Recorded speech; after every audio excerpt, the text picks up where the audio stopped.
কোনো একটা যোগ্য মানুষ যদি যোগ্য স্থানে যায় তখন সে বিনয়ী হয়, ভদ্র হয়। আর কোনো একটা অযোগ্য মানুষ যদি যোগ্য স্থানে যায় তখন সে অহংকারী হয়ে যায়। তবে যাই হোক, ভগবানের দুয়ারে যে যায় সে যোগ্যই হোক অযোগ্যই হোক, ভগবানের কাছে গিয়া সবারই মাথা নত করতে লাগে। সে যদি বিনয়ী হয় তো খুব ভালো, অহংকারী হলে তারে আর কিছু করার থাকে না, ভগবান সেটা ঠিক দেখেই নেয়। তবে কেমন আছো বন্ধুগণ? আশা করতেছি সবাই ভালো আছো। আমার পুরানা দিনের নতুন একটা ব্লগে তোমাকে সবারই স্বাগত। প্রথমে আমি কিছু কথা দেওয়া ভিডিওটা শুরু করলাম, আশা করি তোমাকে কথাগুলো ভালো লাগছে। যাই হোক, আজকের এই ভিডিওটা তোমার কাছে শেয়ার করুম। সেদিন যে মহাভৈরব মন্দিরে গেছিলাম, ওইখান থেকে বাইরে যাওয়ার পর আমরা কই গেছি, কি করছি, ওইটাই আজকে শেয়ার করুম। তবে ভিডিওতে যে তোমরা দেখতে পাইতেছো যেমনটা একটা আমরা ব্রিজ পার করতেছি, এই ব্রিজটা হলো কলিয়াভোমরা ব্রিজ। সেদিন আমরা পার করছিলাম। আমার মানুষটা মনে হয় এই 1 বছরের মধ্যে 2বার না 3বার এদিক দিয়ে গেছে নাকি, আমার ঠিক মনে পড়তেছে না কয়বার গেছে। তবে আমার কথা ঠিক, আমি আজকে 9 মাস পরে ওই ব্রিজটা সেদিন পার করতেছিলাম। তারপর যাই হোক, আগে তো ঘন ঘনই আসা হইতো, এখন আর আসা হয় না। যাই হোক, আমরা এখন যাইতেছি নেক্সট ডেস্টিনেশন আমগো, ওইটা হলো মহামৃত্যুঞ্জয় মন্দির, নগাঁওয়ে আছে। তোমরা তো অনেকেই জানো, অনেকেই গেছো। কিন্তু এইবার আমরা যাওয়া আমগো 3 জনে, মানে আমার মেয়ের আর আমার মানুষটা, এটা আমগো সেকেন্ড টাইম। কিন্তু আমার মার এবার ফার্স্ট টাইম, কারণ আমার মার অনেক দিনের ইচ্ছা ছিল। একবার তো আমার মা ভাবছিল যাইবো, কিন্তু জাগোর সাথে যাইবো বলে ভাবছিল, তারা না আমার মারে কই নেই, তারা নিজেরা গিয়া দেখাইছে, আমার মারে কয় নাই। তারপর আমার মা আমার একদিন এসে কইলো যে দেখ, আমার না খুব যাওয়ার ইচ্ছা ছিল, আমারে কইলই না। তখন আমি মারে কইছিলাম তুমি চিন্তা করো না, আমি একদিন তোমারে নিয়ে যাবো। তো ভগবান মহাদেব আমার এই দিনটা দিছে। আমি সেদিন মারে নিয়ে গেছিলাম মহামৃত্যুঞ্জয় দেখাইতে। সেদিন আমি মহামৃত্যুঞ্জয় দেখাইতে মারে যে নিয়ে গেছিলাম, আমার মা কতটা এক্সাইটেড আছিল আমি জানি না। অবশ্যই নতুন জিনিস দেখতে মানুষ একটু এক্সাইটেডই থাকে, কিন্তু আমি বেশি এক্সাইটেড আছিলাম যে আমার মা কেমনে জিনিসটা নিব, মা দেখা কতটা আনন্দ পাবো, কতটা ফুর্তি পাবো। আমরা সেদিন গিয়ে পৌঁছাইলাম ওই জায়গাটাতে, আর দূরের থেকে যখন শিবলিঙ্গটা দেখা যাইতেছিল তখন আমার মা ওইটা দেখেই কত খুশি আছিল। যাই হোক, আর তোমরা তো জানোই এটা ওয়ার্ল্ডের লার্জেস্ট শিবলিঙ্গ। আর আগে যেখানে গেছিলাম, মানে মহাভৈরব মন্দিরে গেছিলাম, ওইটা এশিয়ার বড় শিবলিঙ্গ।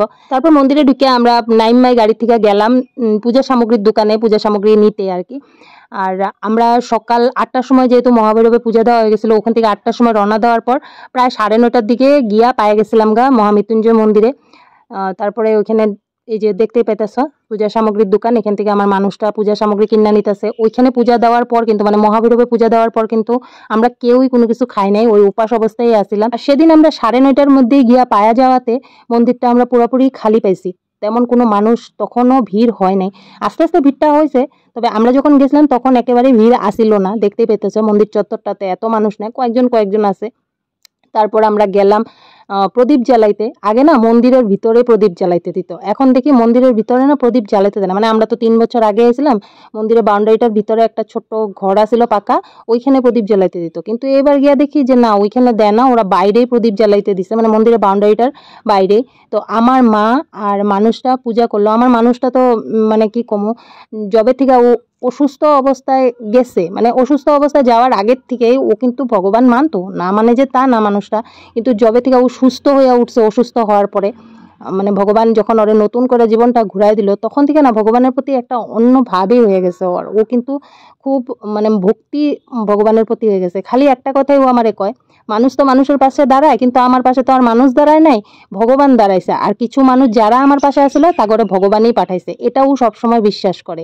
যাই হোক, আমার মানুষটা ধূপবাতি দেখাইলো, আমার মেয়ে দেখাইলো, আমার মাও দেখাইলো, আমিও প্রণাম করলাম। কইরা এখন বাইরে আমগো চপ্পলগুলা খুললা আমরা এখন মন্দিরের ভিতরের দিকে যেতেছি। আর এই দৃশ্যটা দেখো, দেখতে কি যে সুন্দর লাগতেছে। এই দৃশ্যের মানে কি যে অনুভূতি, মানে মনে হয় যেন স্বয়ং মহাদেব এখানে বিরাজ করতেছে। সত্যি জানি মন্দির, মহাদেবের মন্দির যেহেতু মহাদেবই বিরাজ করবো, তবে না জায়গাটাতে গেলে একটা আলাদা ভক্তির ভিতরে কাজ করে। আর সেদিন তো আমি ডাবল এক্সাইটমেন্টে আসলাম। এক তো ভগবানের দুয়ারে আছি, আমি ভাবতে পারি নাই সেকেন্ড টাইম আবারও আমি এই মহামৃত্যুঞ্জয় মন্দির দর্শন করুম। তো এটা একটা এক্সাইটমেন্ট কাজ করতেছিল। আর সেকেন্ড এক্সাইটমেন্ট ছিল আমার মার চোখ মুখ দেখা আমার যে কি ফুর্তি লাগতেছিল, মানে মুখের ভাষায় তোমার কাছে আমি প্রকাশ করতে পারব না। যাই হোক, আমরা সবাই মিলে মন্দিরের ভিতরে ঢুকলাম। আর মন্দিরে তখন মহাদেবের হইতেছিল শৃঙ্গার, মানে পুরোহিত মশাই শৃঙ্গার করতেছিল, মহাদেবের পূজা করতে বইছে। তখন ঠিক টাইমটাতে আমরা গিয়া পাইছি। তো যাওয়ার পরে মা প্রসাদের বাটাটা একজন পুরোহিতরে দিল, উনি নিয়া মহাদেবের চরণে ছোঁয়া দিল। তারপর আমগো দান দক্ষিণা যা দিতে লাগে দিলাম, দিয়া প্রণাম করলাম।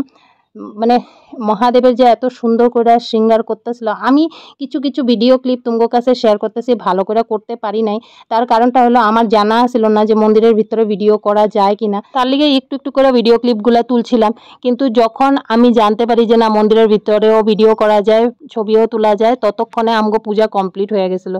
তাই আমি কিছু কিছুই আমি তোমার কাছে শেয়ার করতে পারছি। আশা করি তোমরা বুঝতে পারবা আর দেখাও খুব খুশি হইবা। মন্দিরের ভিতরটা তো আগেও তোমরা অনেকবার হয়তো কোনো কোনো সোশ্যাল মিডিয়াতে দেখছো, কিন্তু আমি আজকে যতটুকু পারছি তোমার কাছে শেয়ার করতেছি। তারপরে আঙ্গ পূজা হয়ে যাওয়ার পর আমরা সবাই মিললাম মন্দিরের ভিতরে অনেকটা টাইম কাটাইছি, অনেকটা সময় বসি, কারণ আমি মহামৃত্যুঞ্জয় মন্ত্র পাঠ করছি। আমার কাছে যদি কেউ জিজ্ঞাসা করে মহামৃত্যুঞ্জয় মন্ত্র তোমার কাছে কি, তুমি কি বললা ভাবো, আমি কমো মহামৃত্যুঞ্জয় মন্ত্র হলো আমার কাছে মেডিসিন। সবাই জানে মহামৃত্যুঞ্জয় মন্ত্র পাঠ করলে মানুষ নতুন জন্ম ঘুরায় পায়, তার আয়ু বৃদ্ধি হয়। আমার মানুষটা যতদিন অসুস্থ আছিল আমি মহামৃত্যুঞ্জয় মন্ত্র পাঠ করতাম, এমনকি মোবাইলেও চালায় রাখতাম ওর কানের সামনে। আর আজকের ডেটে মহামৃত্যুঞ্জয় মন্ত্র পাঠ ছাড়া আমার একটা দিন শুরু হয় না। ভগবানের পূজা করতে গেলে আমি আমার শিবলিঙ্গর সামনে বসে মহামৃত্যুঞ্জয় পাঠ করি। আমি মহামৃত্যুঞ্জয় মন্ত্র পাঠ করে আমি আমার মানুষটার জীবনটা ঘুরাইয়া পাইছি। এই ফলটা তোমরা তো সবাই দেখছো। তোমরা হয়তো অনেকে কইবা যে খালি কি মহামৃত্যুঞ্জয় মন্ত্র পাঠ করাতেই তোমার মানুষটা ঘুরে আইছে? না, দেখো কথায় আছে না, বিশ্বাসে মিলাই বস্তু তর্কে বহুদূর। হ্যাঁ, আর ডক্টরি চিকিৎসাও ওই ঘুরে আইছে, কিন্তু ওই যে আমগো বিশ্বাস ভগবানের প্রতি, ভগবানটা তো আমরা কোনোদিনও দেখি নাই, অদৃশ্যভাবে বিশ্বাস করে গেছি। তো ভগবানের প্রতি বিশ্বাস আছে, তার লিগে এত জোর গলায় কথাটা কইছি। যাই হোক, পূজা কইরা তারপরে আমরা নিচে আসলাম, মানে শিবলিঙ্গের নিচে যে একটা রুম আছে ওই রুমটাতে। তো ওইখানে আছে প্রসাদ গৃহ। আমি এর আগের বার যখন আইছিলাম তখন কিন্তু এই ভিতরটাতে আমি ঢুকি নাই। এবার আবার যখন আইছি তো ভাবলাম যে ভিতরটা একবার ঘুরা যায়, তো ঘুরা ঢুকতেই মানে বুঝলাম যে এটা প্রসাদ গৃহ, বুঝলা। তার এখানে লেখা আছে কিভাবে মন্দিরটা প্রতিষ্ঠা হয়েছে, আর পিছনে তো বড় গোল্ডেন প্লেটের মধ্যে লেখাই আছে মহামৃত্যুঞ্জয়ের মন্ত্রটা। তারপরে সামনে একটা আছে গণেশের ছবি, মানে মূর্তি আছে। তো সব জায়গাটা একটু ঘুরা দেখলাম। আর আমরা যে পূজা করছিলাম ওই প্রসাদটা কিছুটা ওরা রাখা দিল প্রসাদ গৃহে, আর ওখান থেকে কিছুটা প্রসাদ আম করে দিল। তো ওইটা নিয়ে বাইরে এলাম। বাইরে আসার পরে দেখি ওই যে মন্দিরের সামনে যে ছোট ছোট পুকুরের মতন আছে ওইখানে দেখি কত মাছ আর কচ্ছপ। আর আমার মেয়ে মাছ আর কচ্ছপ দেখলে কতটা খুশি হয় আর কি কমু। তো এটা দেখাতে ওই এতটাই ব্যস্ত হয়ে গেছে, ওরে তো টাইম না আর নিতে পারি না। সকাল থেকে যে মানুষটা কিছুই খায় নাই, ওরে যে এত কইতেছি চল কিছু গিয়া খাবি না, শুনে না। আর এই দৃশ্য আর কি কমু, এই রূপের তো আর কোনো তুলনাই হয় না। এত সুন্দর দৃশ্য দেখার পর জানি প্রতিটা মানুষের মনে একটা ভালো অনুভূতি সৃষ্টি হয়, কিন্তু ওই সময়টার মধ্যে আমার কি হইতেছিল, আমি খালি মানে এতটুকুই বুঝতেছিলাম ঠাকুর যেমন আমার হাত বাড়ায় ডাকতেছে, আয় আমার তুই কাছে। তো এই মানে অনুভূতিগুলা, এই ফিলিংসগুলা মানে কোনো কোনো সময় না ব্যক্ত করা যায় না মুখ দিয়ে। যাই হোক, তারপরে আমরা সবাই মন্দির থেকে বাইরে আসলাম, আর যেখান থেকে প্রসাদের বাটাটা নিছিলাম ওনারে বাটাটা ঘুরাইয়া দিলাম, কারণ বাটাটা ওনার দরকার, যেহেতু আমগো পরেও আরও মানুষ আসবো, তাগরেও বাটাগুলা দিতে লাগে, তো দোকানিরা আগে বাটাটা দিয়ে দেওয়াটাই ভালো। তো বাটা ঘুরানোর সময় আমরা যে প্রসাদগুলো ওখান থেকে আনছিলাম ওইটা আমগো প্লাস্টিকে প্যাক করতে করতে আমি চারিদিকটা একটু ঘুরে দেখতেছিলাম দোকানটা।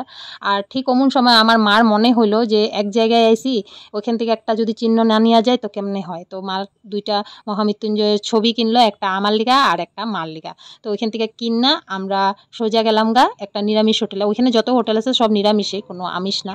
তো আমরা ওইখানে হোটেলে গেলাম, আমি মেয়ে আর মা আমরা খায়া নিলাম। আর আমার মানুষটা তো যেখানে সেখানে খায় না, খুব মানে দরকার না হলে খাই না বাইরের খাওয়া। তো আমি ঘরের থেকে ওর খাওয়াটা টিফিনে করে নিয়ে এসেছিলাম, বিশেষ করে সকালের খাওয়াটা, কারণ সকালে তো তেলে ভাজা পুরি টুরি আর এগুলো ওরে খাইতে দেওয়া যাবো না। তো নিয়ে এসেছিলাম, দুপুরে খাওয়াটা তো বাইরেই খেতে লাগবো, যেহেতু বাইরে ঘুরতে বাইরেছি তো না খায় থাকতে পারবো, তো দুপুরে খাওয়াটা তো বাইরেই খেতে লাগবো, কিন্তু সকালে খাওয়াটা আমি নিয়ে এসেছিলাম। তো খাওয়া দাওয়া করার পর আমরা আবার ভিতরে গেলাম, কারণ ছবি টবি কিচ্ছুই তোলা হয় নাই, আমরা শুধু পূজা দিয়ে বেরিয়ে গেছিলাম। আর সেই একই কথা, আসার পর আমার মেয়ে তো কচ্ছপের লিগা পাগল। এদিকে কচ্ছপ দেখো, আসলেও দেখতে এত ভালো লাগতেছিল, মাছ আর কচ্ছপগুলা শুধু উই না, প্রতিটা মানুষ দেখতেছিল। আর আমারও এত ভালো লাগতেছিল, আমি খালি ছবি তুলতেছিলাম এগুলোর দেখে দেখে।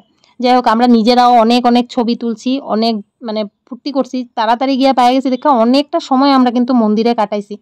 তো খুব ভালো একটা অনুভূতি আসছিল সেদিনটা। প্রথমে মহাভৈরব মন্দির দর্শন করলাম, তারপরে মহামৃত্যুঞ্জয় দর্শন করলাম, এখন দর্শন টর্শন কইরা এখন ওই যে বাইরে যাইতেছি। তারপরে যেমন আমগো নেক্সট ডেস্টিনেশনে, তবে নেক্সট ডেস্টিনেশন কই আসিল, কি কি দেখছি সবটাই তোমার কাছে শেয়ার করুম, তবে নেক্সট ব্লগে। আজকের ব্লগটা এইটুকুই থাকলো, আশা করি তোমাকে ভালো লাগছে। যদি ভালো লাগে অবশ্যই একটা লাইক করবা। দেখা হইবে তোমার সাথে নেক্সট ব্লগে, ততক্ষণ তোমরা সবাই ভালো থাকবা, সুস্থ থাকবা, টাটা।